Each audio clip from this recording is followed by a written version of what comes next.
Bonjour à tous, bienvenue sur Fitness Logic Radio. Aujourd'hui, j'ai le plaisir d'accueillir Chloé Margreitner, plus connue sous le pseudonyme de Fit by Chloé sur les réseaux. Chloé est une IFBB pro en bikini, elle est également coach, elle est extrêmement active sur ses réseaux sociaux, sur sa page Instagram et sur sa page YouTube. Je pensais que c'était une bonne idée d'inviter Chloé sur ce podcast pour approfondir avec elle sa vision, son approche de la compétition, sa quête du physique parfait, ainsi que son avis sur les produits dopants ou les pépins qu'elle a pu rencontrer au cours de ses prépas. Bref, vous allez adorer ce podcast. Si c'est le cas, laissez-moi 5 étoiles sur votre application podcast. Ça aide énormément ce podcast à être référencé et ça va me permettre d'inviter plus d'invités de qualité comme Chloé. Je vous souhaite une très bonne écoute. Salut Chloé, merci de nous rejoindre sur ce podcast. Est-ce que pour ceux qui ne te connaissent pas encore, tu pourrais peut-être commencer par te présenter, parler un petit peu de ton parcours, qu'est-ce qui t'a permis de découvrir ta passion et la compétition? Alors, donc je m'appelle Chloé, je suis peut-être plus connue sous le pseudonyme Fit by Chloé. Donc j'ai un compte Instagram et puis aussi une chaîne YouTube. J'ai commencé la musculation il y a maintenant exactement 6 ans. J'ai commencé le 14 juillet et aujourd'hui on est le 15, donc ça fait vraiment pile 6 ans. J'ai commencé à la base principalement parce qu'en fait je faisais beaucoup de courses à pied dans le passé. Et quand je courais, j'avais des problèmes aux genoux. Et donc, moi, j'étais allée chez l'ostéopathe qui m'avait dit il faudrait un petit peu te remuscler. Et donc, j'étais allée dans une salle et en fait, j'ai vraiment accroché. J'ai adoré ça. J'ai fait un abonnement et puis directement, j'allais 4 fois par semaine m'entraîner.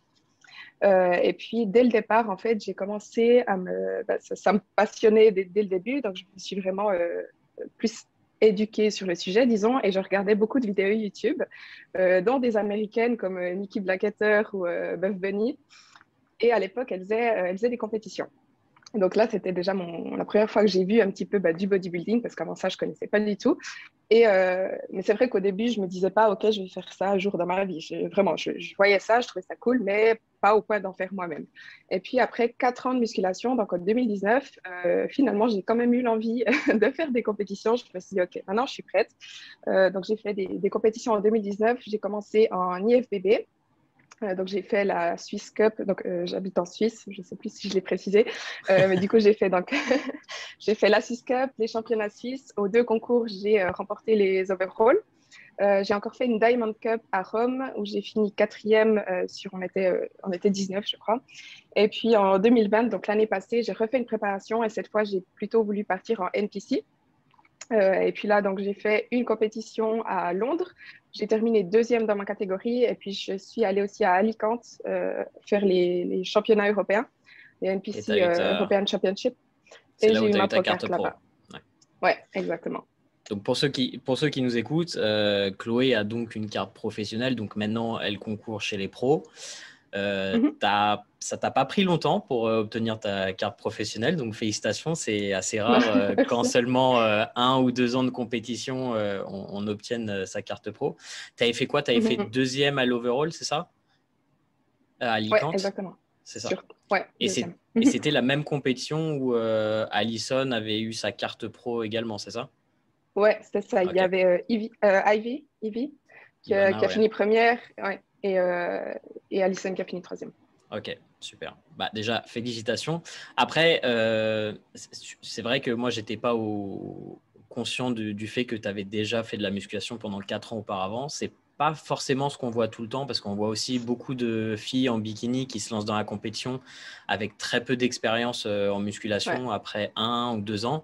Et c'est vrai que alors, c'est possible de gagner pas mal de masse musculaire en 1 an ou 2 ans, mais peut-être pas suffisamment pour se présenter tout de suite en compétition et faire des résultats intéressants. Tu penses que ça a été à ton avantage de prendre autant de temps avant de te poser la question des compétitions? Alors, totalement, oui. Alors, moi, après 1 année et 2 ans de musculation, clairement, je me disais, je ne suis pas prête pour aller sur scène. si je vais sur scène maintenant, j'ai pas assez de masse musculaire, je vais juste être maigre. Et comme tu le dis, c'est ce qu'on voit la plupart du temps. Les filles font une année de muscu et direct, elles se disent, OK, c'est bon, je vais aller sur scène. Et en fait, ce qu'on voit, c'est qu'elles n'ont pas suffisamment de masse musculaire. Donc, clairement, mes 4 ans de musculation m'ont vraiment aidé à construire la masse suffisante pour pouvoir présenter quelque chose de compétitif sur scène. Tu penses qu'elles ne se rendent pas compte parce qu'elles ne se rendent pas compte que la manière dont tu rends pendant un training à un indice de masse grasse moyen et un indice extrême de compétition, les filles, elles ont peut-être un peu du mal à se projeter et se dire « Ah, comment est-ce que je vais rendre quand je vais être aussi sèche ?» Parce que ce soit les hommes ou les femmes, hein, quand on est extrêmement sec, évidemment, la masse musculaire est plus visible, mais il n'y a pas le tissu adipeux qui rajoute les formes et les rondeurs là où il faut non plus, quoi. Ouais, non, alors ça, exactement. C'est comme, bah, justement, quand on a du gras, on a l'impression qu'on a beaucoup plus de masse. C'est vrai que quand on enlève le gras, souvent, le muscle qui est dessous, il n'y en a peut-être pas suffisamment. Et on voit ça aussi avec les filles qui, quand elles commencent leur prep, elles se disent, ah, je vais aller en wellness parce que j'ai des jambes très massives. Et en fait, une fois que tu as enlevé tout le gras, elles sont clairement en bikini parce qu'elles n'ont pas la masse musculaire suffisante, mais c'est plutôt là qu'elles stockaient du gras, en fait. Donc, elles ont l'impression que le bas du corps est proéminent. Et en fait, non, une fois que tu as enlevé le gras, pas du tout. Et justement, tu penses quoi de la catégorie wellness? Tu trouves que c'est quelque chose de bien parce que c'est un peu nouveau. Quel est ton point de vue d'une compétitrice bikini? Alors, moi, physiquement, je trouve ça, c'est beau parce que tu vois vraiment le travail que ça demande. Après, ce qui me dérange un petit peu, c'est que, en tout cas, au niveau professionnel, clairement, naturellement, tu ne peux pas y arriver. Et il y a beaucoup de filles, justement, qui se lancent là-dedans. Elles se disent, ah, je vais aller en wellness, mais elles sont naturelles et le niveau est bien trop haut pour vraiment y aller naturellement. Donc, j'ai l'impression que ça dépend un petit peu des compétitions parce que j'ai essayé de suivre un petit peu parce que avec mes clientes, j'essaye de voir, tu vois, certaines qui sont effectivement un peu plus développées au niveau du bas du corps pour voir si le wellness, ça pourrait être potentiellement intéressant pour elles. Mais c'est vrai que pour l'instant, vu que c'est une catégorie un peu nouvelle, tu as les compétitions internationales avec effectivement des filles qui ont un développement musculaire hyper impressionnant. Et encore une fois, qui sont impressionnantes sur scène. Ça veut dire qu'en hors saison, les nanas, elles sont vraiment ouais. musclées. Et du coup, mais tu as aussi eu quelques compétitions européennes là, en Espagne dernièrement. Et celles qui ont gagné en wellness n'avaient pas forcément un développement musculaire et un niveau de sèche qu'on voit, tu vois, sur le circuit NPC, par exemple, qui est là où, effectivement, les nanas en NPC, elles sont... Il y a un sacré niveau. Alors, c'est que ce pas les mêmes fédérations, pardon. Ce pas les mêmes fédérations, c'est-à-dire que NPC et IFBB, donc IFBB Elite, les critères ne sont pas les mêmes. En NPC, même en bikini, hein, les filles ont beaucoup plus de masse musculaire qu'en IFBB. Donc, je pense qu'en wellness aussi, clairement, c'est ça. C'est simplement que les critères ne sont pas forcément les mêmes.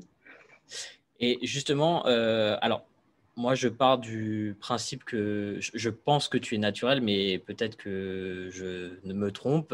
Mais du coup, pour moi, tu as obtenu ta carte professionnelle en étant naturel.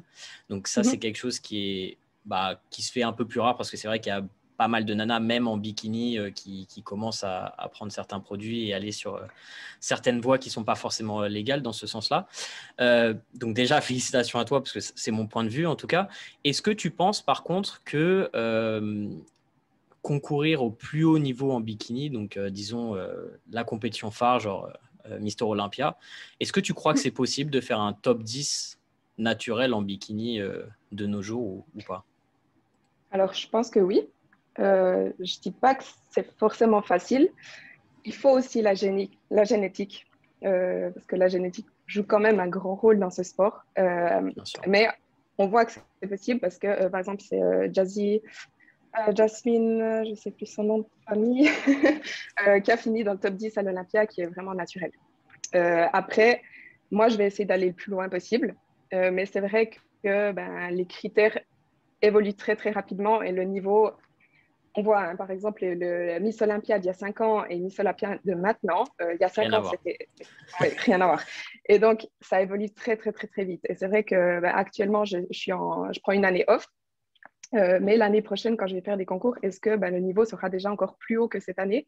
c'est possible. Et donc, à un moment, je pense que naturellement, tu vas quand même peut-être être coincé. Donc, moi, je vais essayer d'aller le plus loin possible. Si je vois que dans, je sais pas, 2, 3 ans, naturellement, les critères sont vraiment hors normes, je vais simplement arrêter, en fait.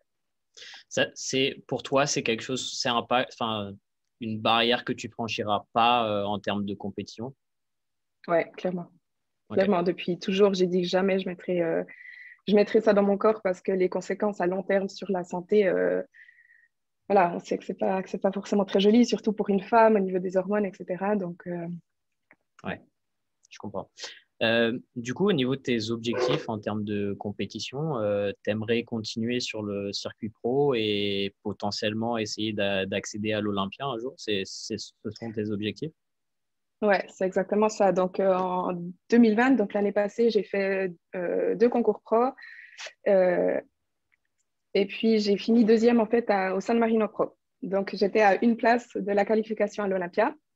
Et vu en fait, je vois que j'ai du potentiel quand même là-dedans. Donc, mon but, ce serait vraiment l'année prochaine, ou dès que je recommence une prep, de me qualifier à l'Olympia. Tu voudrais faire une qualification par points ou sur une compétition ou peu importe?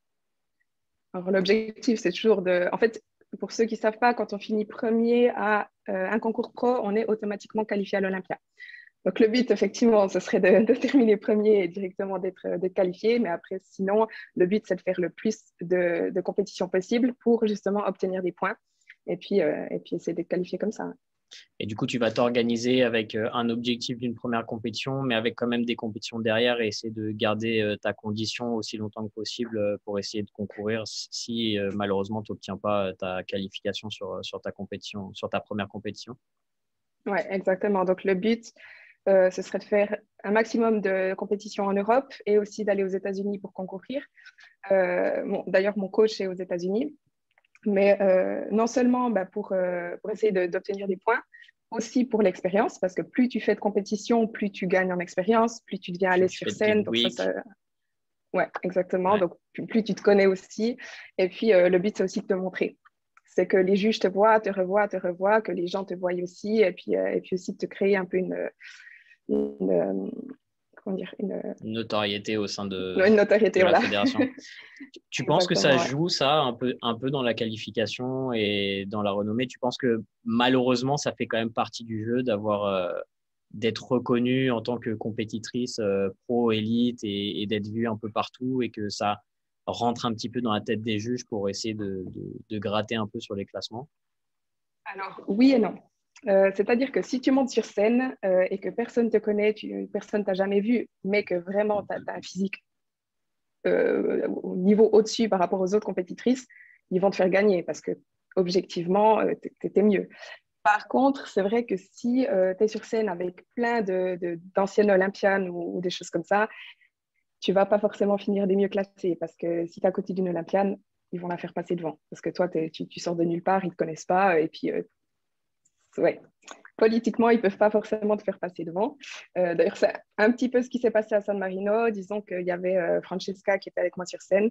Et le juge, en fait, le feedback qu'il m'a donné, c'est ne change rien, tu étais parfaite. Mais tu vois, à côté de Francesca, qui est une ancienne Olympienne, voilà. Donc, ça sous-entendait un petit peu. Prochaine fois, quand tu montes les escaliers, tu lui fais un petit croche-patte comme ça, tu sais, comme ça, elle se Voilà. casse la gueule et après, bah voilà, Francesca n'est plus là, il n'y a plus que moi et, et c'est fait. C'est une idée. Non, mais pour revenir... quand tu entends des choses comme ça, tu te dis, ouais, ouais, il faut que tu te fasses connaître. Et puis ouais. Pour revenir un petit peu à ce que tu disais tout à l'heure, tu sais, tu me disais que tu prenais un off-season justement pour essayer, j'imagine, de travailler potentiellement sur ce que tu estimes comme des points faibles ou des choses que tu veux développer pour présenter sur scène. Justement, dans les 4 années avant tes premières compétitions, tu avais fait des sèches, c'était ta première sèche, tu avais fait des off-season, des preps ou des choses comme ça. Comment ça s'est passé un petit peu ce parcours jusqu'à la compétition? Alors, mes 4 ans avant, donc quand j'ai commencé la musculation, en fait, j'étais très maigre. Okay. Et en fait, quand j'ai commencé la musculation, j'ai aussi découvert l'alimentation flexible et c'est ça qui m'a permis en fait de manger plus et de prendre en masse musculaire. J'ai fait des erreurs pendant mon parcours, c'est-à-dire qu'après 6 mois de musculation, moi, je voyais justement ces filles sur YouTube qui faisaient des sèches, je trouvais ça trop cool. Et du coup, après 6 mois de muscu, j'étais encore très, très maigre. J'avais pris j'avais bien progressé, mais en fait, en faisant cette mini-sèche, après 6 mois de muscu, ce que j'ai perdu, c'est le peu de muscle que j'avais créé en 6 mois. Donc, j'ai quand même remarqué assez vite. Donc, après, j'ai refait une prise de masse. C'était pas vraiment des prises de masse qui étaient. Genre, je me disais pas vraiment je suis en prise de masse, mais c'est simplement je mangeais plus et puis je kiffais mes entraînements en fait. Et puis, j'avais fait une ou deux petites sèches entre-temps, juste de 1 à 2 mois. Et puis voilà, sinon, j'étais principalement en surplus calorique ou en maintien. En tout cas, je mangeais vraiment assez pendant les 4 ans. C'est marrant que tu dis ça. Je kiffais mes entraînements parce que c'est trop la réalité d'une prépa sur la fin. Tes entraînements, tu dois les faire, mais c'est plus le même kiff que les entraînements hors saison parce que mentalement, c'est pas du tout la même approche. Et clairement. Le fait de faire une off-season, là, c'était et de pas concourir cette année, c'était par rapport à ta vie perso ou c'était par rapport justement à te donner un petit peu le temps et peut-être reposer aussi un petit peu ton organisme avant de réattaquer derrière. Pourquoi tu as décidé de faire ça? Alors cette année off, disons que vu que le feedback des juges, c'était vraiment ne change rien, j'ai pas de points faibles sur lesquels travailler en fait. Pas vraiment. Je peux un petit peu développer ma masse musculaire encore, mais de façon vraiment globale, mais un petit peu. Mais c'est pas que j'ai vraiment un point faible, genre tes épaules, il faut vraiment que tu travailles dessus, que tu prennes une année pour développer tes épaules. Pas du tout. Donc en fait, cette année n'est pas forcément nécessaire d'un point de vue point faible pour les concours. Par contre, c'est ma santé. Donc j'ai fait 2 années de prep l'une après l'autre et en fait mes hormones et ma thyroïde on en ramassé. Ça fait depuis juin 2019 que j'ai plus mes règles, par exemple. Et puis, on voit que mes hormones, j'ai une hypothyroïdie aussi. Et moi, vraiment, je ne voulais pas recommencer une PrEP tant que je n'ai pas rééquilibré tout ça. C'est justement une question que j'allais te poser. À quel moment tu étais en aménorrhée, du coup? Ça a commencé quand? Au milieu de ma première PrEP. Ok, d'accord. Et tu as senti une différence au niveau de ta PrEP à ce niveau-là ou pas du tout? Si? Alors, clairement, ouais. Donc, en 2019, donc ma première PrEP, c'était vraiment facile. Je perdais du poids comme ça, j'avais de l'énergie. Mes entraînements, j'ai gardé vraiment les mêmes charges quasiment jusqu'à la fin. J'ai vu quasiment aucun effet négatif. Mais ma deuxième PrEP, donc en 2020, là, c'était bien plus difficile. J'étais vraiment fatiguée tout le temps. Mes charges en ont pris vraiment un coup. J'ai perdu un peu en masse musculaire. C'était principalement ça. Et puis de la difficulté à perdre du poids. Du coup, je pense que c'est aussi pour ça qu'à Londres, j'avais fini deuxième. C'est parce qu'à Londres, je n'étais pas vraiment 100% prête. Parce que mon corps, au bout d'un moment, j'arrivais plus à perdre. Ça t'avait pris un petit peu plus de temps à arriver à la condition physique que tu voulais présenter? Ouais, exactement. Et c'est aussi d'ailleurs pour ça que j'ai décidé de ne pas recommencer une PrEP avant que tout aille mieux parce que si j'avais recommencé une PrEP directement en 2021, elle aurait été encore plus difficile que celle de 2020. Et puis, ouais. Et du coup, au niveau de ta santé, c'est quelque chose que tu suis? Tu fais des prises de sang régulièrement où il y a eu un élément déclencheur, tu te dis, oh là, ça va pas trop, faudrait peut-être que je fasse un check-up, etc. Comment tu t'organises vis-à-vis de ça? Ouais, donc à la fin de 2019, début 2020, j'ai fait justement une prise de sang pour voir si tout était OK. Et effectivement, j'ai découvert tous ces soucis. Et depuis là, en fait, je suis suivie par une professionnelle aux États-Unis. Donc, elle est spécialisée dans les problèmes par les femmes, en fait, qui sont athlètes de haut niveau. Okay. Pour tout ce qui est justement hormones, etc. Donc, et principalement pour les femmes qui font de la musculation. Donc, elle a suivi des Miss Olympia, des choses comme ça. C'est quoi son nom? Donc, depuis Victoria Felkar. Ok, je connais pas. Elle a aussi des podcasts, elle fait des trucs cool, elle fait des trucs cool. Elle est en train de finir son PhD. Ok. Mais du coup, ouais, je suis suivie par elle et puis on fait un check-up donc tous les 3 mois. Tous les 3 mois, je fais des prises de sang. J'ai d'ailleurs une consultation avec elle la semaine prochaine, donc voir où ça en est. Ok. Donc, tu n'es pas parti sur un all-in à la Stéphanie Buttermore, 5000 calories par jour, du coup. Non. Parce que là, mon but, c'est quand même de refaire des préparations. Ouais, je comprends. Donc, ouais. Justement, par rapport à ça, le fait de partir sur un off-season, évidemment, ton corps, il change par rapport à ce que tu présentes en compétition. Comment toi, tu dois changer? Est-ce que ça a été difficile pour toi de regagner de la masse grasse finalement et de ne pas être exactement la même Chloé que la Chloé compétition parce que c'est juste pas possible. Est-ce que c'est difficile pour toi en termes d'image? Est-ce que c'est quelque chose que tu vis très bien et tu n'en as rien à faire? Comment ça se passe pour toi? Non, alors moi, je le vis très, très, très bien parce que honnêtement, quand tu es à la fin de la prep, quand tu es vraiment, enfin, stage lean ready, tu es tellement sèche que déjà, c'est pas beau dans la vie de tous les jours. Honnêtement, c'est pas beau. C'est hyper impressionnant. Ça, je le dis toujours, c'est vrai que c'est hyper impressionnant sur scène aussi. Sur scène, c'est joli, mais dans la vie de tous les jours, c'est moche. Tu es hyper maigre, toutes tes fringues sont trop grandes, tu as juste l'air très maigre. Un peu musclé, mais très maigre quand même. Et c'est surtout pas agréable du tout, en fait. Tu te sens faible. Et quand, je sais pas moi, quand tu es couché dans ton lit, tu as tes genoux qui se frottent. Quand tu es couché par terre, tu sens direct le coccyx. Il y a tous des trucs comme ça, tu vraiment. Et tu te sens pas forcément très féminine parce que tu n'as plus de gras. Donc, tu n'as plus vraiment de forme. Pardon. Tu as les muscles, mais tu n'as plus de forme. Tu n'as plus de fesses, vraiment. Voilà. Et du coup, j'aime pas du tout personnellement. J'avais vraiment, Ok. vers la fin de la prep, je me sens pas bien. Et du coup, en fait, j'ai qu'une hâte, c'est de reprendre du gras. Et du coup, je le vis très bien. Maintenant, actuellement, là, je fais 11-12 kilos de plus que quand je suis sur scène. Et je me préfère maintenant que quand je suis prête pour la scène. Et puis, Ok. bon, ça choque. Enfin, ça choque, non, mais les gens sont assez surpris quand je dis ça. Mais vraiment, j'essaye de soutenir ça et surtout de le montrer vraiment sur les réseaux. Parce que ce qu'on voit la plupart du temps avec les compétiteurs, c'est qu'ils montrent, justement, quand ils sont secs, ils font plein de shootings à ce moment-là et ensuite ils repostent toute l'année. Et en fait, quand ils reprennent du poids, ils ne le montrent plus. Et moi, bah, j'essaye vraiment de montrer tout autant mon corps maintenant que quand je suis sèche pour montrer aux gens que ça, c'est un corps normal, c'est un corps que tu peux maintenir toute l'année et que le corps de scène, bah, c'est un corps de scène. Ah, je sais, moi, je suis coupable de ça. J'ai du mal tu vois, genre, par exemple, en ce moment, là, ça fait 2 ans que je suis en hors saison et c'est pas forcément évident pour moi de poster des photos actuellement parce que j'ai l'impression de ressembler à un marshmallow, tu vois. Mais alors que pour la plupart des gens, c'est pas le cas. Mais c'est vrai que Ouais. quand j'ai pas l'impression d'avoir, tu vois, un corps assez sec et présentable d'après mon point de vue, mais ça, c'est mes problèmes Mhm. psychologiques. Moi, c'était le contraire de toi, c'est-à-dire que quand j'étais plus jeune, j'étais en surpoids, en fort Ouais. surpoids, et du coup, bah, j'ai toujours voulu être sec, avoir les abdos apparents tout le temps, etc. Sinon, j'avais l'impression de ne pas être légitime. Donc, c'est hyper Mhm. intéressant.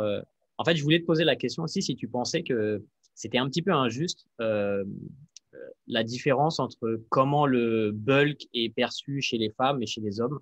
Tu sais, dans le sens où on a l'impression que bah, chez les hommes, bulker, c'est stylé et qu'ils sont Ouais. plus musclés, etc. Alors que chez les filles, c'est genre, ah ouais, bah, t'as plus ton six-pack, bah, tu vaux plus rien, Tu te etc. Alors laisses que aller. c'est. Ouais, exactement. Ouais. Tu Ouais, trouves que c'est un peu comme ça aussi dans l'industrie? ouais, quand même, parce que c'est vrai qu'un mec, quand il mange plus, puis que même s'il a un peu plus de gras, quand il est habillé, du coup, il a l'air plus balèze, il a l'air plus gros, et c'est ce que les hommes veulent en général. Alors qu'une femme, elle reprend un petit peu du gras directement, c'est ah, t'es grosse, ah, tu te laisses aller, ah ouais, ça va pas trop là, nanana. J'ai eu des commentaires comme quoi j'étais grosse, alors que, pardon, mais j'ai juste un Non, corps tout à fait normal, voilà. complètement. Mais c'est là que tu vois quand même que la vision est assez déformée, surtout pour une femme. Et puis les femmes, on a aussi beaucoup, beaucoup plus la pression, je dirais, peut-être que les hommes, de toujours être toute jolie, toute fine, toute, voilà, parce que sinon, c'est directement des critiques. Et un six-pack sur une nana, c'est si t'as pas la génétique pour, c'est Ouais, quand même extrême hein, déjà. Donc, et ça, c'est ouais. quelque chose que les gens euh, ne se rendent pas compte, c'est que voilà, des nanas qui ont des six-packs, il y en a qui en ont de manière, tu vois, naturelle, génétique, parce qu'elles ont une répartition comme ça et qu'elles ont peut-être beaucoup plus de graisse au niveau de leurs jambes ou de leurs fesses. Mhm. Mais c'est vrai que pour la plupart des nanas, avoir un six-pack visible, ça veut dire déjà un niveau de sèche assez avancé et pas forcément sain sur le long terme.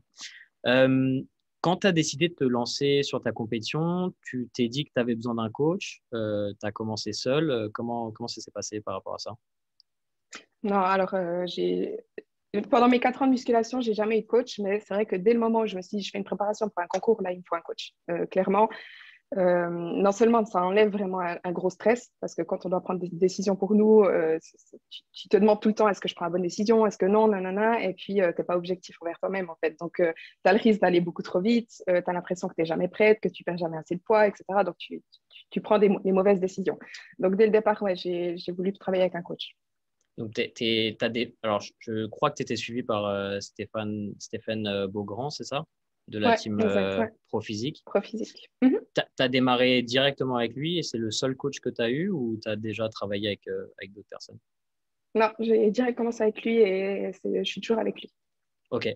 Et du coup, tu avais contacté Stéphane directement ou tu étais passé par… Parce que, alors, pour ceux qui ne savent pas, Stéphane, je crois, c'est le directeur du coaching chez Team Pro Physique, qui est le coaching à l'origine de Paul Rivelia. Paul. Et, qui est un préparateur bikini extrêmement connu parce qu'il a pas mal de bikini pro et généralement sur le top 10 Olympia, il en a 2 ou 3 dans le panel chaque année. À la base, tu voulais être coaché par Paul ou comment ça s'est passé un peu? Exactement. Alors, en fait, quand j'ai commencé la muscu, je t'ai dit que je regardais des vidéos YouTube et j'ai aussi commencé à regarder les vidéos de Paul. J'ai beaucoup appris grâce à lui, grâce à ses vidéos. À l'époque, il avait, je crois, 2000 followers sur YouTube, pas plus. Ouais, parce que ça fait pas longtemps qu'il produit sur YouTube. Hein. Ouais, non. Et du coup, je crois que ça faisait genre 3 ans que je regardais ses vidéos et je me suis toujours dit, le jour où je vais commencer une prep, je veux la faire avec lui. Et donc, quand j'ai voulu commencer ma prep, je l'ai contacté et ils m'ont dit Paul n'a plus de place, mais il y a Steven, justement, qui fait aussi partie de sa team. Et Steven, je ne le connaissais pas en fait, mais je me suis dit s'il fait partie de la team, c'est que Paul a confiance en lui, donc je peux avoir confiance en lui. Donc, je suis partie avec lui. Et franchement, je ne regrette absolument pas. Et aujourd'hui, je suis même contente que Paul n'avait pas de place à l'époque. et ça se passe hyper bien. Ouais. Génial. Du coup, la prochaine prep, quand tu partiras, tu resteras avec Stéphane. Tu penses que c'est important de rester assez longtemps avec son coach pour que lui laisser le temps de savoir aussi ce qui marche pour toi? Je pense que moi, tu vois, de mon expérience, je me suis rendu compte avec les compétiteurs que même s'il y a la théorie, après en pratique, chaque personne est différente et c'est pas toujours évident de nail it, comme ils disent en anglais, du premier coup et avoir la peak week parfaite sans au moins faire quelques tests auparavant, etc. C'est crucial. Ok. Donc, moi, je dis même commencer le plus tôt possible avec votre coach. Si j'avais pu commencer avec Steven une année avant de commencer la prep, je l'aurais fait. Jusqu'à l'époque, financièrement, je ne pouvais pas trop. Et puis, voilà.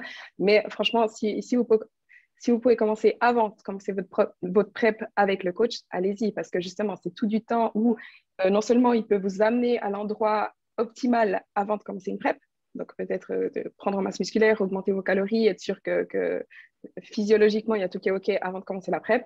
Et puis ensuite, apprendre à te connaître, en fait. Donc, non seulement ton corps, donc savoir la répartition des macros, par exemple, qu'est-ce qui fonctionne mieux avec toi, est-ce qu'il faut faire des refeeds, est-ce que des diet breaks, à quel niveau de calories, est-ce qu'il ne faut pas aller plus bas parce que sinon tu ne tiens pas, mais aussi apprendre à connaître la personne, son style de vie, comment est-ce qu'elle stresse beaucoup, est-ce qu'elle dort bien, tout ça. Et comment elle fonctionne d'un point de vue général, en fait. Donc, je pense que tu dois avoir un petit peu la tendance à stresser parce que je vois qu'en termes d'organisation, tu es toujours au top du top. Et généralement, ça va main dans la main. Je regardais une de tes vidéos il y a quelques semaines. C'était une ancienne vidéo où tu montrais ce que tu avais préparé pour le jour J et tout. Et je dis, putain, la meuf, elle a pensé à tout, quoi. Elle a 3 sacs, elle a exactement tout, par compartiment et tout. Le truc qui m'aurait pris personnellement 1 semaine à préparer, tu as dû le faire en 3 heures. J'étais assez impressionné. Alors, mais étonnamment, je ne suis pas du tout stressée, en fait. C'est vrai? Oh là là là là. Non, pas du tout. Je suis vraiment l'extrême. Enfin, moi, je suis vraiment hyper relax et puis je prends les trucs comme ça bien. Je suis hyper organisée. Mais stressée, pas du tout. D'ailleurs, le jour du concours, c'est assez drôle parce qu'il y a mon copain qui vient toujours avec moi au concours. Lui et mon coach, justement, sont 15 fois plus stressés que moi. Ok, intéressant. Toi, tu vas tranquille. Tant mieux, hein, tant mieux. Hein. C'est le combo parfait.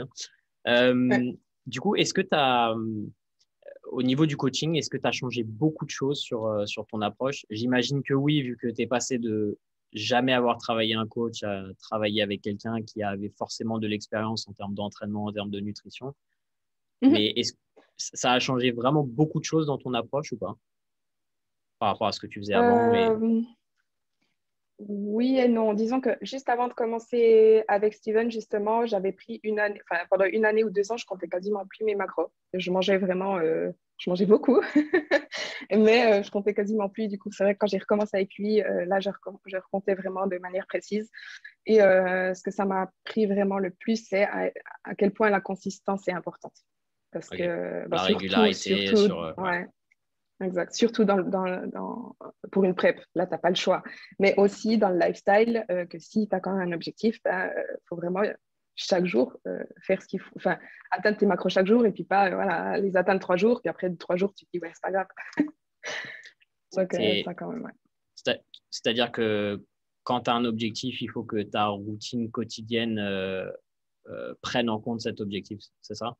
Ouais, C'est-à-dire que ton exact, mode ouais. de vie doit s'adapter à ce que tu veux sur le long terme. Mhm, mhm. Tu peux nous donner un petit peu d'ailleurs ta routine actuelle, comment ça se passe? Parce que évidemment, alors pour ceux qui ne savent pas, la compétition, malheureusement, ça ne rapporte pas énormément au niveau financier. Donc, j'imagine que alors, je sais que tu coaches, tu fais des consultations aussi, tu as sorti des produits. Donc, d'une certaine manière, tu es auto-entrepreneur. Enfin, tu pas auto-entrepreneur, je veux dire, t'es comment on dit en français? Tu es une entrepreneuse Entrepreneuse, ouais. et du coup, tu as ton business, etc., qui tourne. Donc, comment tu Mhm, t'organises un petit peu entre justement travailler sur cette activité? Toi, tu es toi-même coach. mhm. Est-ce que voilà, comment tu t'organises, comment tu mets ton training, quand est-ce que tu travailles, comment ça se passe un peu sur ta routine pour justement quand même aller dans les objectifs de ce que tu veux au niveau perso, quoi. Ouais. Alors, disons, quand on est en préparation, c'est vrai que ce qui passe avant, c'est les entraînements, c'est ta nutrition, c'est le cardio. Et c'est vrai que quand tu es en prep, tu as un peu tout le reste qui se met en pause, j'ai envie de dire. C'est-à-dire que là, quand j'étais en prep, c'est pas là que j'ai le plus développé mon business. Je faisais ce que j'avais à faire, donc je faisais les check-ins de mes clients, etc. Mais c'est pas là que j'ai réussi à vraiment développer mon entreprise. C'est vrai que j'ai le plus développé mon entreprise depuis la fin de ma prep en novembre de l'année passée jusqu'à maintenant.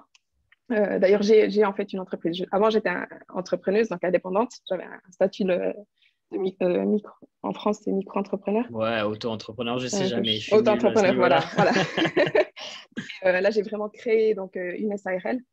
Et puis, j'ai une team de coach maintenant. Donc, pour le moment, Super. je suis avec Marine. Donc, on est deux. Et puis, il y a bientôt une troisième coach qui va rejoindre la team aussi. Bref, je me perds un petit peu. Donc, pour ma, Non, c'est ma super routine. intéressant. Donc, en fait, la vérité, c'est que je n'ai pas de routine.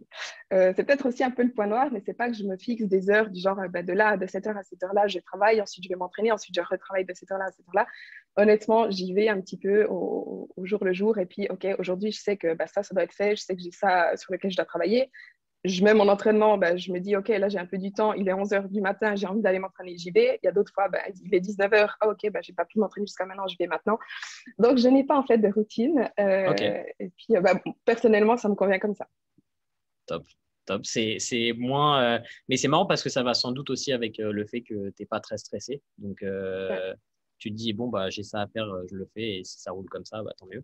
Du coup, est-ce que tu appréhendes un petit peu pour la prochaine prépa avec justement toutes ces nouvelles activités tierces qui sont rajoutées à ton lifestyle?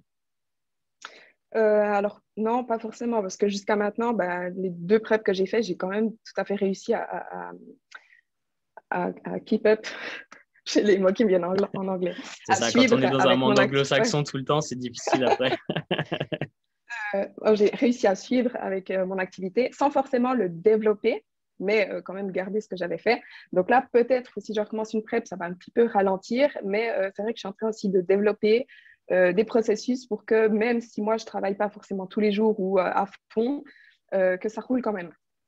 Donc, rien que le fait, tu vois, d'avoir une team, je pourrais un peu plus me reposer, disons, sur Bien sûr. sur mes autres coachs pour me soutenir aussi. Voilà, donc, je pense Est-ce que que ça devrait aller. le coaching que tu as eu avec Stéphane t'a aidé toi dans ton coaching avec tes clients? Est-ce que tu as implémenté un petit peu son approche ou est-ce que tu as appris de son approche pour développer la tienne? Alors, disons, comme ça, je ne pourrais pas vraiment te dire ce que j'ai pris du coaching pour l'implémenter avec mes clients, mais forcément, tu apprends beaucoup quand tu travailles avec un Bien coach. sûr. Tu apprends énormément, tu apprends sur les processus, comment ça fonctionne, etc. Tu apprends beaucoup sur toi. Et je pense qu'inconsciemment, tu le réutilises avec tes clients, bien sûr. Et moi, mon but, c'est toujours de m'améliorer. Donc, de temps en temps, ben, je me dis, ah, OK, ben, ça, le processus, je pourrais l'améliorer pour rajouter ça, etc. Donc, tu développes tout le temps, en fait. Donc, oui, bien sûr, ça m'a appris et j'ai pu le réutiliser. Je ne pourrais pas exactement dire quoi. Ok. J'avais vu que vous aviez fait une vidéo où je crois que c'était un live avec Alison sur diet strict versus diète flexible. Alors, toi, tu as une approche assez flexible, hein, d'après ce dont je me rappelle. Parce qu'on avait même parlé d'édulcorants et que justement, bah, les gens qui ont une approche flexible, généralement, acceptent de consommer des édulcorants parce qu'ils comprennent que c'est plutôt un allié de la sèche plutôt qu'un ennemi. Par rapport à ton approche, est-ce que tu t'adaptes en fonction de tes clients au niveau des diètes, etc., ou tu veux à chaque fois avoir une approche flexible? Alors, moi, personnellement, je prends que des clients qui veulent avoir une approche flexible. Donc, si on s'approche de moi et on dit « je veux un plan alimentaire », je vais lui dire « écoute, moi, j'en fais pas ». Marine, par contre, qui est donc la coach de ma team, peut faire les deux. Elle fait à la fois des plans alimentaires, à la fois une approche flexible. Mais disons que c'est toujours le client qui choisit. C'est-à-dire que si quelqu'un me dit « je veux un plan alimentaire », je ne vais pas essayer de le convaincre et lui dire « non, mais l'alimentation flexible, c'est mieux ». Parce que ce n'est pas forcément mieux, c'est juste ce qui lui convient. Donc, il faut, ça c'est quelque chose aussi que les clients doivent comprendre, ou que les personnes doivent comprendre qui veulent travailler avec un coach, c'est qu'ils doivent travailler avec un coach qui utilise les méthodes qui leur conviennent. Donc, il ne faut pas t'approcher de quelqu'un qui fait que des plans alimentaires, qui te force à faire ça, si en fait, toi, tu préférerais une diète flexible. Je pense que c'est une approche intelligente et un bon conseil pour les gens qui cherchent des gens pour les coacher. Justement, en revenant sur la flexibilité et les édulcorants, est-ce que, par exemple, tu retires les édulcorants sur ta peak week ou avant tes compétitions ou pas du tout, tu les gardes jusqu'à la fin? Parce que je sais qu'il y a beaucoup de compétiteurs qui consomment des édulcorants, mais proches de leur compétition, ils veulent absolument supprimer tout ce qui est artificiel et pour éviter… Alors, oui et non. Disons qu'au début de la peak week, pas forcément. Je vais retirer, par contre, tout ce qui peut me faire ballonner. Depuis longtemps, en fait, j'ai des soucis de digestion. J'ai souvent justement des ballonnements, des choses comme ça. Et ça, c'est vraiment ce qu'on veut éviter lors de la peak week parce qu'on ne veut pas être ballonné sur scène. C'est la pire chose qui peut nous arriver.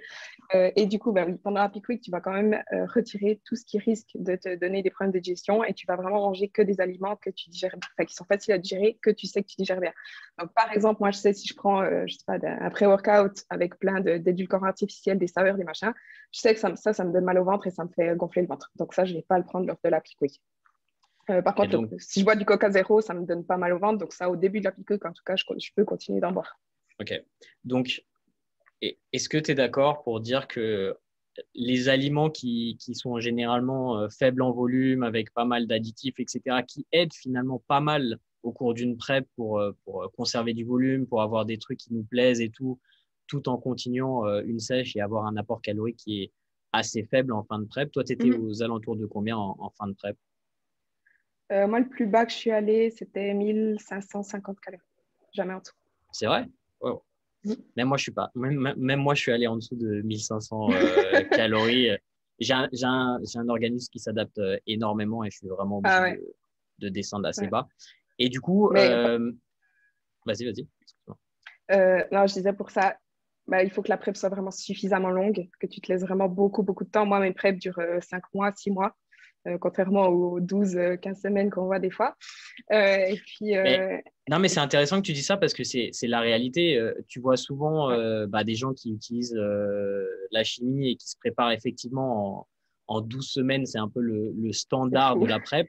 Alors que nous autres naturels, moi, avec les gens qui prennent pas de produits, c'est ça, c'est 4 mois minimum, à mon avis, pour une PrEP et être vraiment dans une vraie condition physique, quoi.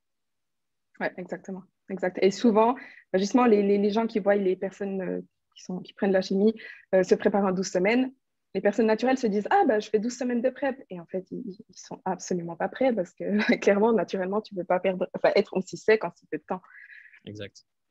Justement, par rapport à ça, à la prise de produits, tu sais, tu as quand même pas mal d'athlètes en bikini qui sont passés par là et du coup qui essayent vraiment de limiter leur progression à la salle parce que elles ont des facilités du coup à prendre du muscle assez rapidement. Est-ce que toi, vu que tu as eu un retour des juges qui te disent ne change rien, reste comme tu es, etc., est-ce que du coup tu limites ta progression? Est-ce que tu essayes de juste continuer avec ce que tu as toujours fait? Comment ça se passe au niveau de l'approche de tes entraînements? Parce que si tu n'as pas envie de changer, tu n'as pas envie non plus de changer ce que tu fais jusqu'à présent, non? Ouais. Bah, moi, ça fait 4 ans 6 ans pardon, que je m'entraîne quasiment la même chose. J'ai jamais vraiment rien changé à mon approche au niveau des entraînements. Euh, alors, quand on m'a dit ne change rien, c'est-à-dire garde vraiment tes proportions. Donc, comme j'ai dit avant, je peux prendre un petit peu en masse musculaire, mais si je prends en masse musculaire, je dois vraiment prendre partout pour pas avoir des disbalances, justement. Donc, je peux un petit peu me pousser. Actuellement, j'ai un petit peu des blessures aussi, un peu de l'inflammation, des choses comme ça qui m'empêchent un peu de, de vraiment me pousser autant que j'aimerais. Donc, du coup, c'est plutôt du maintien, ouais. Donc, effectivement, je changerai à mes entraînements, en fait. Ouais, j'avais vu sur ton Instagram que tu t'étais blessé. Tu t'es fait quoi exactement? C'est quoi En les fait, soucis que tu as en ce moment? j'ai une tendinite à l'ischio depuis bientôt 2 ans. Ok. Et en fait, ça vient, c'est très fort, ensuite ça repart. Pendant 6 mois, l'année passée, j'avais plus rien du tout parce que j'avais fait des ondes de choc, etc. Et puis là, en fait, c'est assez fort en ce moment, donc je suis assez vraiment limitée dans mes entraînements bas du corps, surtout maintenant. Maintenant, j'ai aussi quelque chose au poignet, j'ai un kyste, je dois faire une IRM lundi, mais du coup, ça m'empêche aussi sur la planche, sur les front squats, sur les choses comme ça, les élévations latérales. Donc, ouais, voilà quoi. Au niveau de ton ischio, ça t'embête sur tout ce qui est flexion de hanche, genre RDL, deadlift ou des choses comme ça? Ouais, et puis maintenant, c'est aussi quasiment sur les squats, les fentes, tout ce que la presse. Maintenant, Ok. ça devient vraiment un peu sur tout. Donc, Et comment t'attaques ça justement? Tu essayes de travailler autour et tu travailles pour essayer de trouver une solution? Parce que les alors, ouais, blessures, on donc, en parle peu, mais c'est une vraie problématique hein, parce que ça ah ouais, t'empêche de faire ce que tu as envie de faire. en plus, c'est hyper frustrant, en fait, c'est horrible.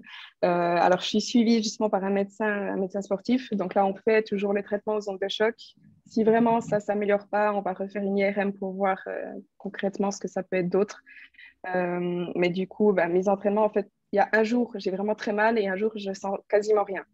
Donc, si vraiment j'ai trop mal, je vais éviter, en fait, enfin, je vois à l'entraînement, en fait, si sur ce mouvement, j'ai trop mal, je ne vais pas le faire. Et puis, il y a des jours où j'ai quasiment aucun souci. Donc là, j'en profite un petit peu plus. Donc, je fais vraiment Ok, au ressenti, en fait, et j'adapte. Mais ce qui est sûr, c'est que je ne m'arrête pas, en tout cas. C'est pas que ok. je prends du repos complet parce que ça, c'est pas forcément la meilleure solution. Et mentalement, ça t'embête ou tu te dis juste que c'est passager, que tu vas trouver une solution et Disons que je travaille dessus pour que ça s'améliore, mais après, c'est surtout frustrant à l'entraînement quand tu as envie de pousser et ça t'empêche de pousser autant que tu veux. Surtout que moi, j'adore vraiment soulever lourd. Mon entraînement, mes entraînements, pardon, c'est vraiment un kiff, justement. Puis là, du coup, je profite, tu prends moins de plaisir. en plus Mais avec, après, voilà, tu y peux rien. Enfin, c'est pas que j'y peux rien, je travaille dessus à côté, mais du moment que c'est là, je fais avec. ouais, évidemment. En plus avec ton copain qui pousse lourd, tu dois avoir envie de, de rentrer en compétition un petit peu et faire ouais, moi aussi, je peux te pousser des barres. Euh, euh, Aujourd'hui, comment tu continues à évoluer? Quelles sont les voies d'apprentissage que tu fais pour continuer à te développer, que ce soit au niveau de tes connaissances par rapport à la pratique sportive, à la nutrition ou même entrepreneuriale? Comment tu t'organises par rapport à ça? Donc pour tout ce qui est donc mes connaissances, donc musculation, nutrition, etc., j'essaye toujours de.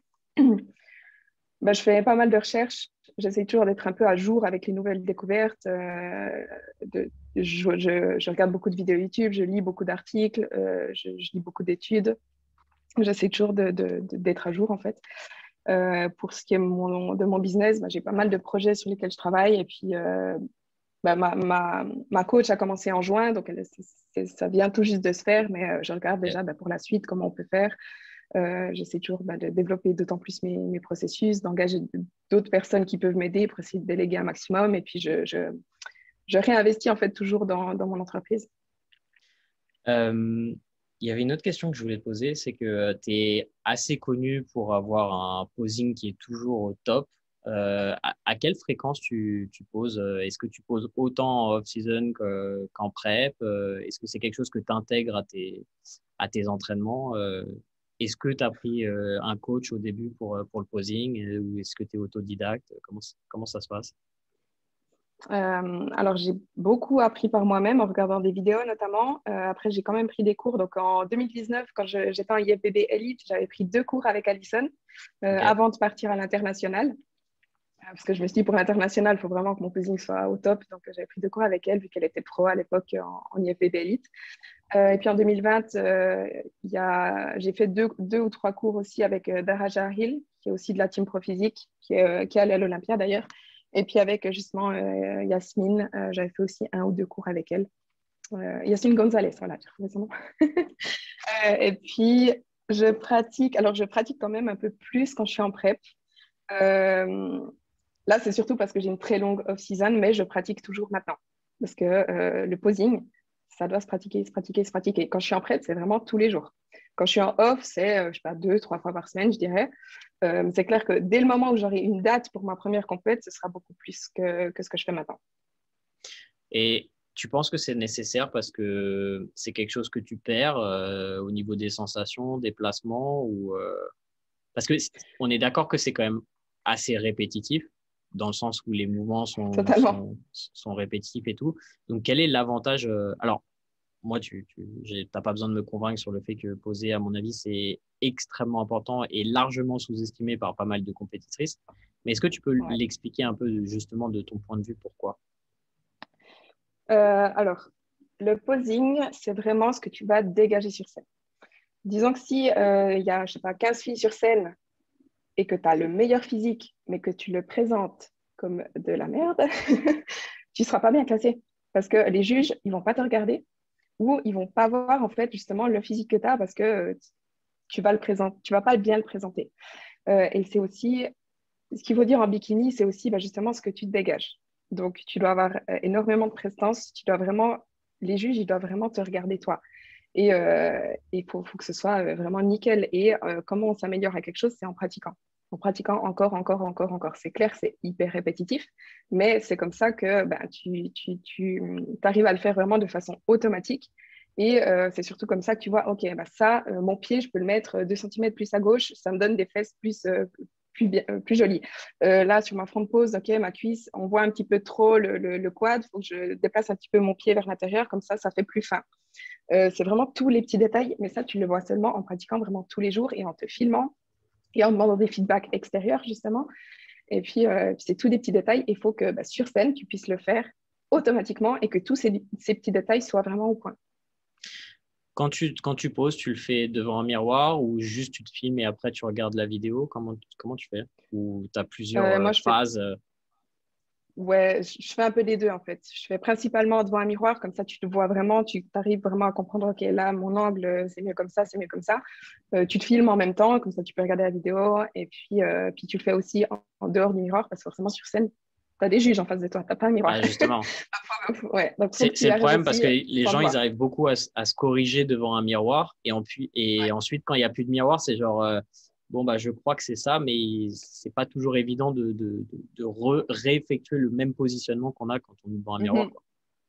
Ouais. Et surtout, après, quand tu es sur scène, tu as tous les gens qui te regardent. Il faut aussi arriver à le faire dans des circonstances comme si tu étais sur scène. Donc, si tu fais ton posing je sais pas, dans ta salle de muscu et qu'il y a des gens qui te regardent, il faut que tu puisses le faire à ce moment-là. Parce que sur scène, tout le monde te regarde. Donc, oui, ça te déstabilise. Donc, il faut que tu puisses le faire même quand des gens te regardent. Il faut que tu puisses le faire quand tu es fatigué. Donc, il faut pratiquer avant ton entraînement, mais aussi après, parce qu'après ton entraînement, tu es fatigué. Il faut quand même que tu puisses tenir les pauses. Donc, essayer aussi de changer en fait les circonstances pour que sur scène, que les circonstances soient les mêmes que quand tu es sur scène. Euh, Justement, tu sais, tu disais qu'il y a certaines filles qui peuvent avoir un super physique et qui présentent mal et du coup, elles sont pas aussi bien classées parce que tout simplement, tu présentes pas bien et que tu perds des points. À l'inverse, est-ce que tu penses que des filles qui ont pas forcément le meilleur physique, mais qui présentent extrêmement bien, qui posent extrêmement bien avec des belles transitions et qui cachent un peu, entre guillemets, leurs défauts, Mhm. peuvent justement placer mieux que certaines personnes qui sont un peu mieux physiquement? Dans une certaine mesure, oui. C'est clair que si t'as pas assez de masse musculaire, tu es plat sur scène, si c'est vraiment ton physique ne suit pas du tout, même si ton posing est bien, tu seras quand même pas forcément bien classé. Donc en bikini, c'est vraiment un tout. C'est non seulement ton physique, ton posing, après il y a aussi le make-up, les cheveux, il y a tout, mais le physique joue quand même aussi un grand rôle. Donc disons que si deux filles, il y en a une qui a un physique un petit peu moins bien, mais elle pose mieux, mais son physique est bien quand même, et l'autre, son physique est vraiment parfait, mais elle pose moins bien, ben, ça se jouera entre les deux. Mais c'est vrai que si ton physique est totalement à côté, et puis même si ton posing est bien, tu ne seras pas forcément bien classé. Parce que tu vois, je pensais par exemple à Ivana qui pose extrêmement bien tout le temps. Bon, elle taffe énormément comme toi, mais c'est vrai que tu vois, elle a un fessier qui est assez allongé. Et du coup, Ouais. si elle fait pas attention sur certains posings, et ben, on pourrait penser que son fessier est pas aussi bien développé qu'une autre compétitrice. Mais quand tu la vois sur scène, il n'y a pas un moment où elle est dans une position défavorable pour son physique. Et je trouve ça vraiment super impressionnant, quoi. Ouais. Non, c'est clair. Après, il y a aussi une différence entre l'amateur et le niveau pro. C'est-à-dire que les pros, en général, justement, leur posing, il n'y a jamais un moment où elles loupent leur posing quasiment. Parce que justement, le niveau est plus haut et qu'on sait à quel point il faut pratiquer. Et c'est pour ça aussi que tu deviens pro. Euh, ouais. Et alors, oui, mais alors, par exemple, tu vois, genre Ashley Caldwell, je trouve que son posing maintenant, il est un peu passé, Ouais. quoi. Alors, c'est ça. Il faut aussi te mettre à jour. Comme on l'a dit avant, les critères évoluent très, très rapidement. Il n'y a pas seulement les critères physiques, il y a aussi justement le posing qui évolue. Si tu regardes le posing, encore une fois, d'il y a 5 ans, c'est plus du tout le même que maintenant. Donc, il faut toujours justement te mettre à jour. Elle, ça fait très, très longtemps qu'elle fait des compétitions. Donc, peut-être qu'elle tient encore un petit peu à son posing d'avant sans vraiment changer, en fait, se mettre au goût du jour. Et il y a aussi, je n'ai pas forcément parlé de ça, mais ça dépend aussi des juges. Il y a des juges, il faut, en fait, c'est aussi pour ça que je vais aller aux États-Unis, voir quel juge m'aime bien. C'est-à-dire que il y a des juges qui préfèrent un petit peu ça, il y a des juges qui préfèrent un petit peu ça. Et puis, il faut en fait que tu arrives à voir, OK, ce juge, je sais qu'il m'aime bien, donc je vais essayer de faire toutes les compétitions où c'est le head judge. Par exemple, je sais, moi, que Bill, donc c'est celui qui, Bill Sibilia, celui qui nous a donné un procard avec Addison et Ivana, moi, je sais qu'il m'aime bien. Donc, je vais essayer l'année prochaine, si je vois, OK, là, il est head judge à ce concours, je vais essayer d'aller sur scène devant lui. Parce que je sais Ok. qu'il m'aime bien et qu'il va peut-être un petit peu m'avantager. Donc, ça dépend Ok. toujours, les juges, leurs préférences personnelles. Ça joue aussi un rôle. J'ai l'impression que tu consommes quand même beaucoup de contenu en anglais, si je me trompe pas. Enfin, ton coach est anglais, enfin anglo-saxon, etc., américain. Euh, toi, est-ce que tu as pensé à justement produire du contenu en anglais et pourquoi tu t'es cantonné à du contenu au niveau francophone? Parce que tu pourrais, non? Alors, oui, je pourrais. D'ailleurs, je mets beaucoup sur Instagram, je mets beaucoup de contenu en anglais aussi. Ouais. YouTube, je fais uniquement français parce que honnêtement, je suis quand même, enfin, au niveau oral, je m'exprime quand même beaucoup mieux en français, c'est beaucoup plus naturel. Et surtout, mon but, c'est justement en fait d'amener toutes ces connaissances en Europe, ou en tout cas dans les pays francophones, qui manquent, qui manquent ici, parce que justement, toutes ces connaissances, c'est principalement des recherches en Amérique qui se font. Et en Europe, on a un peu de retard par rapport à tout ça. Donc, mon but, c'est aussi justement d'amener toutes ces connaissances dans les pays francophones. Tu penses qu'il y a vraiment un... Pourquoi, comment tu pourrais l'expliquer? Tu penses qu'on a un retard au niveau francophone par rapport à ça? Tu penses que c'est la mentalité de la compétition qui est différente et que du coup, bah, ça, il y a moins de monde qui s'y intéresse et du coup, c'est un peu vu comme quelque chose un peu, comment dire, un peu extrême et un peu, tu vois, genre les compétiteurs, c'est un certain type de personnes qui montent sur scène et c'est pas considéré de la même manière. Alors, oui et non. Disons que c'est clair que le bodybuilding est moins connu en Europe, quoique avec les réseaux sociaux, maintenant, ça se développe vraiment beaucoup plus.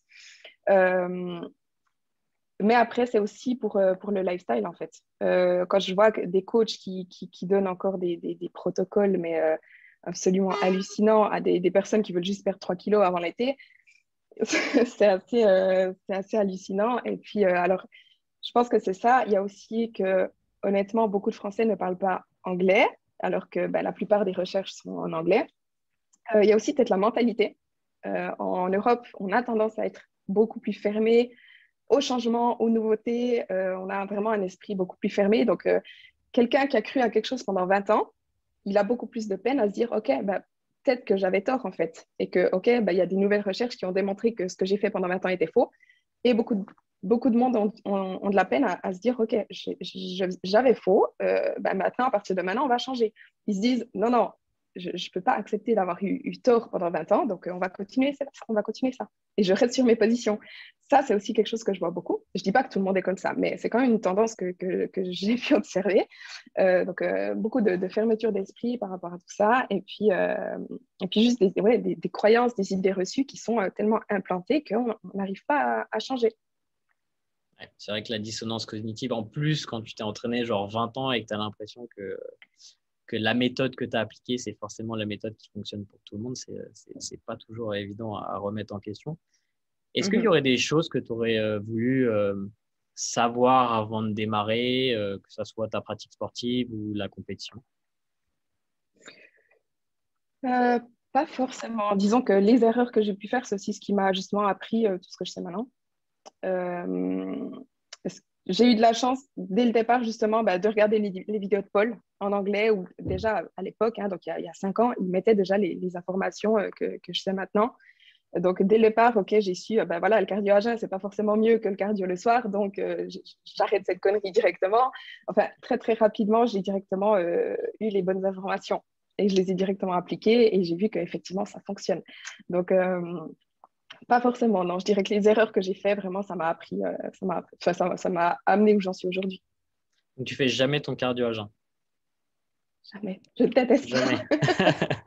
C'est marrant parce que, tu vois, moi, alors, c'est vraiment pour les compétiteurs parce que, comme tu le dis, la différence entre du cardio à jeun et du cardio le soir, c'est, à mon avis, pratiquement insignifiant ou au moins statistiquement insignifiant. Mais c'est vrai que parfois, chez les compétiteurs, chez les personnes à qui ça pose pas de problème, parfois, tu vois, je le mets. Moi, je le fais pour moi parce que ça me pose pas de problème. Et je sais pas si ça fait vraiment une différence. En tout cas, encore une fois, en termes de recherche, il n'y a rien qui nous permet de montrer une différence. Après, je sais pas si, tu vois, au niveau des processus qui se mettent en place, s'il y a peut-être une différence.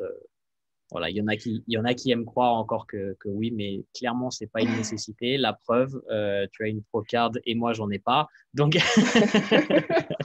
j'ai pas de Procard en bikini en tout cas. Mais non, après, il faut faire ce qui te convient en fait. Bien sûr. Je pense que ça peut être plus efficace si, par exemple, le matin, tu as vraiment plein d'énergie. Forcément, tu vas faire ton cardio de façon plus intense. Que si tu le fais le soir quand tu es hyper fatigué, tu vas vraiment traîner des pieds. Là, forcément, tu auras plus de résultats en le faisant à jeun. Mais ce n'est pas le fait de l'avoir fait à jeun, c'est le fait que tu avais plus d'énergie le matin. C'est ça. Donc, il faut trouver en fait ce qui te convient le mieux à toi. Il faut regarder toujours le contexte global et pas se focaliser seulement sur ouais, cardio, pas cardio. Ouais, mais 1 heure de cardio à cette heure-là, c'est peut-être pas forcément la même chose qu'1 heure de cardio à un autre moment. Il y a une question que je pose toujours à mes invités et c'est pas forcément en relation avec le sport, la nutrition. C'est si tu avais un conseil à donner à nos auditeurs, un conseil de vie ou quoi que ce soit, ce qui te vient à l'esprit, qu'est-ce que ça serait en fait? Quelque chose qui potentiellement pourrait changer leur vie ou qui a changé ta vie, un motto ou quoi que ce soit? Alors, j'ai pas une phrase, genre une citation, quelque chose comme ça, mais je dirais d'être patient. D'être patient. Ça, c'est vraiment la chose que j'observe le plus, c'est que tout le monde veut des résultats tout de suite pour tout, hein. Pas forcément que pour une perte de poids, une prise de muscle, des choses comme ça, mais pour tout dans la vie. Ils veulent des résultats tout de suite et s'ils les ont pas tout de suite, ils laissent tomber après 1-2 mois où ils utilisent des mesures absolument extrêmes, ils y vont à fond, et puis, etc. Donc, ça prend du temps de développer des choses, de s'améliorer. Donc, la patience, c'est important tout en agissant. Je pense que les gens sont un petit peu trop focalisés sur le endpoint, c'est genre la finalité et prennent pas assez de plaisir dans le parcours, exact. En fait. Ouais. Et je pense que, comme tu le disais, toi, tu aimes bien être en prep parce que j'imagine que tu aimes bien le challenge, tu aimes bien aller vers l'objectif, mais tu te focalises pas que sur l'objectif, tu te focalises sur le fait de faire le mieux que tu peux durant ta prep. Et le fait de te focaliser là-dessus, ça t'amène vers un résultat finalement. Exactement. C'est exactement ça. Et c'est aussi pour la prise de masse musculaire, les personnes justement, qui kiffent leurs entraînements, qui veulent toujours soulever plus lourd pour se challenger, etc., c'est eux qui ont au final physiquement le plus de résultats. Et comme tu dis, les gens se focalisent vraiment sur le end goal. Et une fois qu'ils l'ont atteint, ils sont souvent, pas plus heureux. Ils sont pas plus heureux, voilà. Et surtout, l'après, c'est très, très dur pour eux parce qu'il n'y a plus d'objectif. Donc, soit ils laissent tomber, soit ils reprennent du poids très, très vite, soit ils ont l'impression que leur vie est vide. Enfin, j'ai déjà entendu des filles, justement, après une compétition, dire j'ai l'impression que j'ai plus rien dans ma vie. Parce que elles étaient tellement focus sur ça que, ouais. Et toi, l'après-compétition, ça s'est toujours bien passé? C'est quelque chose que tu appréhendais au niveau de l'alimentation en particulier? Alors, c'est vrai. En fait, je t'ai dit, quand j'ai commencé à muscu, j'étais très, très maigre parce que j'étais passée par une phase un peu d'anorexie, hyperphagie. Et puis, c'est vrai que j'avais très peur de retomber un peu dans les troubles du comportement alimentaire après la compétition. C'est aussi pour ça que j'ai beaucoup hésité à commencer une prep, parce que je me disais que l'après, j'avais peur de retomber là-dedans. Alors, c'est clair que ce n'est pas toujours facile, parce qu'après une compétition, tu as tout le temps faim, tu as tout le temps envie de manger. Tu commences à manger et tu as franchement un peu de la peine à t'arrêter, parce que tu es absolument affamé, le temps que les hormones se stabilisent, la gréline, la leptine. Impossible de poser la fourchette. Voilà. Donc, c'est clair que tu appréhendes, c'est clair que sur le moment, c'est pas toujours facile parce que, en fait, tu as quand même des macros à atteindre et des fois, tu dépasses. Et puis, psychologiquement, c'est pas toujours le plus facile, mais personnellement, ça s'est toujours bien passé. J'ai jamais eu un rebound, genre pris 20 kilos en un mois, ce qu'on voit des fois. Moi, les 12 kilos que j'ai repris là, ça fait depuis novembre que je les ai repris, en fait, jusqu'en juin. Donc, et pour bien gérer l'après-compétition, parce que je dis toujours ces deux choses, c'est continuer d'être coaché par son coach. Souvent, on voit justement des préparations. Ils sont suivis par leur coach toute la préparation et le jour du concours, c'est fini. Et ensuite, ils sont tout seuls. Donc, gardez votre coach après la compète et ayez un plan. C'est-à-dire qu'après votre compétition, ne dites-vous pas, OK, c'est bon, maintenant, c'est fini, je peux manger tout ce que je veux. Ayez un plan, donc une reverse diet enfin, gardez votre plan alimentaire, puis augmentez les calories. Enfin, voilà. Je suis content qu'on s'accorde absolument là-dessus parce que moi, c'est toujours ce que je dis, c'est-à-dire que la fin de la compétition, c'est jour J plus 3 mois, quoi. En fait, à peu près, tu vois, dans le sens où c'est pas le jour J où ça se finit et c'est genre direct resto à volonté tous les jours la semaine d'après parce que là, c'est catastrophique. C'est vraiment, oui, c'est le jour J, il va se passer ce qui va se passer, mais après, la prep, elle continue d'une certaine manière jusqu'à ce que tu retrouves un indice, une masse grasse un peu plus saine, un peu plus normale et que tu aies un peu plus une relation avec ton alimentation qui est un peu plus saine parce que évidemment, quand tu es dans un niveau de sèche aussi extrême, il y a plein de choses qui se passent et comme tu dis, ton appétit, il est juste incroyable. Là, tu as retrouvé un appétit un peu plus normal dans la situation où tu es maintenant? Ouais, là, totalement. Là, j'ai une relation tout à fait normale avec la nourriture, en fait. D'ailleurs, j'ai pas mal voyagé là, ces derniers mois. Depuis avril, je suis allée aux États-Unis, etc. Et honnêtement, là, je comptais plus trop. Je suis partie en vacances au Portugal aussi. Je comptais rien du tout. Et puis, j'ai aucun souci à gérer mon alimentation. Donc, ouais, moi, je conseille toujours, en fait, que la reverse dure au moins le temps du régime. Donc, si tu as fait une sèche, que ce soit pour une compétition ou pas, ça peut être lifestyle aussi, ta reverse va durer au minimum autant de temps que ta sèche. Donc, tu as fait 5 mois de sèche, tu auras 5 mois de reverse. Moi, je considère plus ou moins ça. Après, ça dépend toujours des individus, bien sûr. Mais c'est un peu une règle générale. Donc là, pendant que tu voyageais, bon, le truc, c'est que vu que tu as fait de la compétition, tu sais comment t'alimenter, etc. Enfin, c'est pas parce que tu as fait de la compétition que tu sais t'alimenter, mais ce que je veux dire, c'est que tu as de l'expérience. Non, mais parce qu'après, on va me dire, ça veut dire que tu as fait une compétition, tu sais tout. Non, c'est pas ce que je dis. Non, pas du tout. Je dis juste que vu que tu as de l'expérience, tu sais un peu ce dont tu as besoin, etc. Du coup, là, tu étais un peu. J'imagine que tu as des habitudes aussi. C'est-à-dire que tu faisais peut-être un nombre de repas équivalent, tu essayais d'avoir un apport en protéines à chaque repas, d'avoir tes légumes, tes fruits, etc. Et après, j'imagine que tu te faisais plaisir aussi avec. Parce que tu es allé à Mexico aussi, c'est ça? Ouais. Je Ouais, suis allée au Mexique 2 semaines, aux États-Unis 3 semaines.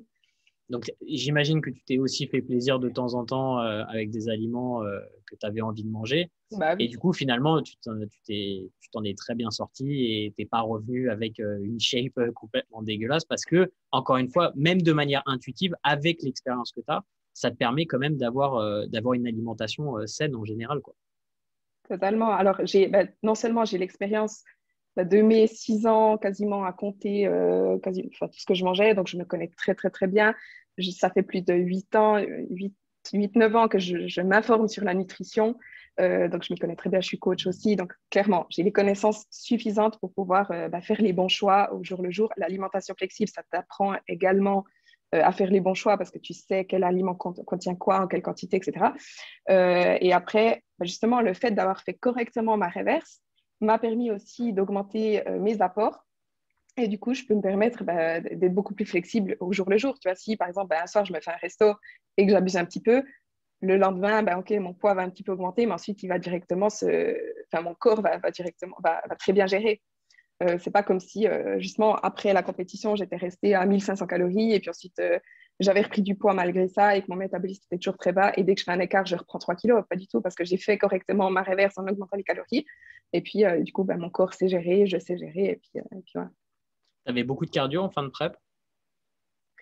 1 heure à 1 heure et demie par jour. Ok, pas mal quand même. Et là, au Mm. niveau de tes apports caloriques, tu suis ou tu es un petit peu ad libitum, tu fais un peu en fonction de ton ressenti? Euh, alors là, ça dépend. Là, c'est vrai que j'aimerais faire une pause en fait avec le tracking. Parce que voilà, ça fait longtemps que franchement, j'ai fini ma reverse. Le but là, c'est vraiment de Ouais. maintenir. Je sais comment manger assez de protéines, je sais environ combien de calories je dois manger pour ne pas reprendre trop de poids. Donc, mon but, ce serait d'arrêter un petit peu de compter pour me laisser une pause. Prendre aussi justement beaucoup plus soin, vraiment me concentrer uniquement sur ma santé pour vraiment récupérer, stabiliser mes hormones, cette hypothyroïdie, tout ça. Ouais. Donc, mon but, ce serait d'arrêter de compter un petit peu et puis de maintenir là, en fait. Après, j'imagine que tu as des habitudes alimentaires aussi, enfin, redondantes d'une certaine manière. J'imagine que tu fais pas, sur tes 7 jours de la semaine, tu fais pas un repas différent sur, sur tous tes repas de la semaine, quoi. Donc, Ouais, tout le monde a ses habitudes, quoi. bien Donc, sûr. ouais. Ok, top. Bah, Chloé, merci énormément. Est-ce qu'il y a quelque chose que tu aimerais ajouter? Est-ce que tu as des projets dont tu voudrais parler? C'est libre à toi. Écoute, non, pas spécialement. J'ai prochainement, enfin, je suis en train de travailler sur plein de vidéos YouTube. J'ai des projets qui sont en cours, mais je les ai même pas encore annoncés. Donc, juste si vous voulez un petit peu suivre tout ça, vous pouvez me suivre sur Instagram. Mon compte, c'est Feed by Chloé. Sur YouTube, c'est la même chose. Donc voilà. Je mettrai tous les liens sur l'écran là et sur le podcast, etc. Donc, si vous voulez retrouver Chloé, n'hésitez pas. Elle essaye de produire pas mal de vidéos YouTube qui sont très cool, en général, où tu montres un peu ton lifestyle, ce que tu fais. Tu es hyper transparente en plus sur ce que tu fais, sur tes habitudes alimentaires et tout. Donc, c'est vachement cool. Donc, n'hésitez pas à aller vous abonner. Et bah, encore une fois, merci beaucoup. Merci à toi.